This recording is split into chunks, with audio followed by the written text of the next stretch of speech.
Okay, so in this video we're going to talk a little bit about how to get IDs from the software side of LSGAM to the instrument side and back, or back and forth between these two sides.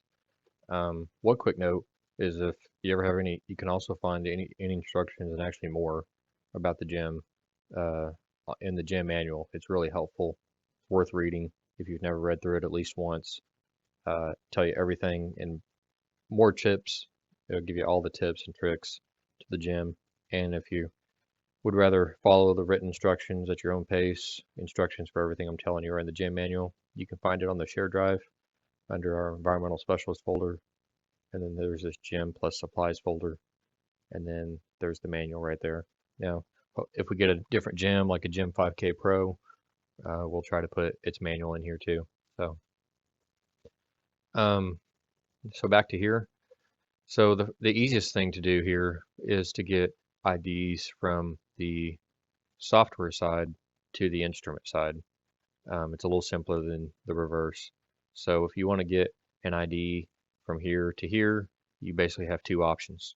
You can drag and drop individually, which would be like click on an ID, click on it again and hold down, and then drag over. And once that black icon, then you can choose where you want to drop it. You drop it right there if you wanted to. So then you click on it, right click, and hit delete. That's what I'm gonna do because I don't actually want it to be there. And then your other option is if you want to select a group or all of these, the fast way to do that is to, um, so click, hold on, bottom. So if you wanted to select a group of them, click on the first one of that group that you want to do. I'm just going to do all of them here. And then you would hit Control A, and it will highlight, that's Control All, basically. It'll control all of them, and then do your drag and drop.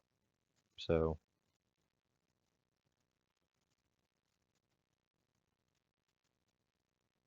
see, and then it drag and dropped all of them. And then to select a specific group, because we don't want to delete this whole list, click the bottom or the top of the group that you want to change, scroll to the very end of that group, and then hold down Shift and click. Okay, see how that only selected the group that I wanted. So again, that's click on the first one in the group, and then when you find the last one in the group, click, and you're going to hold down Shift. You're going to push in Shift first, and then keep it held down, and then click on the last one. So I'm going to push Shift in and hold it, click on the last one, and at this point you can let go of Shift, but then right click and hit delete. Okay. So that's your methods for getting in IDs from here to here, and then of course I showed you also how to delete either all or a group of them. So now getting IDs from the instrument side to the project side is a little bit more complicated. It's also something we typically don't do. I'm not going to go into detail about that here because I don't think it's something you're going to do much of, and if you do, just refer to the manual where I showed you on the shared drive at the beginning of the video. Or you can follow my summarized instructions. I'll show them here in case you just wanted to pause the video, but it's this section right here, getting IDs from the instrument to the project side, and you could just follow what I've written here. So you could pause this video on this screen right now and then just follow this step by step. But basically what you have to do is delete, you would have to delete all your projects on the system side. And then you would have to disconnect the instrument. After it's complete, then reconnect the instrument. And then hopefully down here it would say no project being displayed.